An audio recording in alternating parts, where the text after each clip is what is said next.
Tafadhali wewe ambaye mabaya haya yametupata kwa sababu yako, kazi yako ni kazi gani?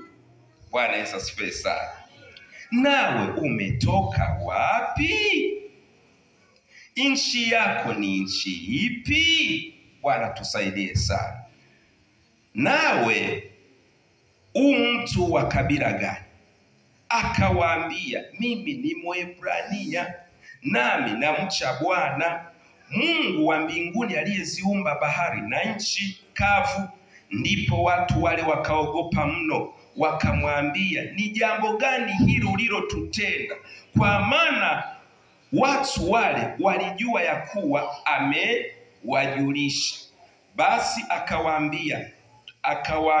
wakamwambia, tukutende nini ili bahari tulie? Kwa maana bahari ilikuwa inazidi kuchafuka. Naye akawaambia, nikamateni munitupe baharini, basi bahari itatulia. Kwa maana najua ya kuwa ni kwa ajili yangu tufani hii imewapata.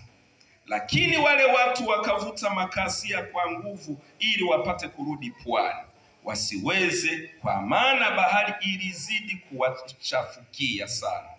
Basi wakamulilia Bwana wakasema, twaomba Bwana, twakuomba tusiangamie kwa ajili ya uhai wa mtu huyu, wala usitupatilize kwa ajili ya damu isiyo na hatia, kwa maana wewe Bwana umefanya kama ulivyopenda.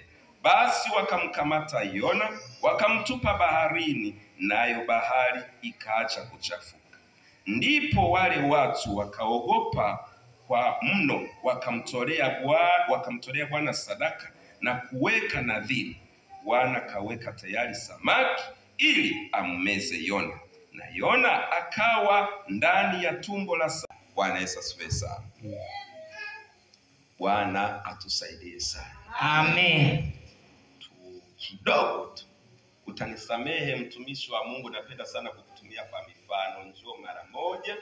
Bwana tusaidie sana. Amen.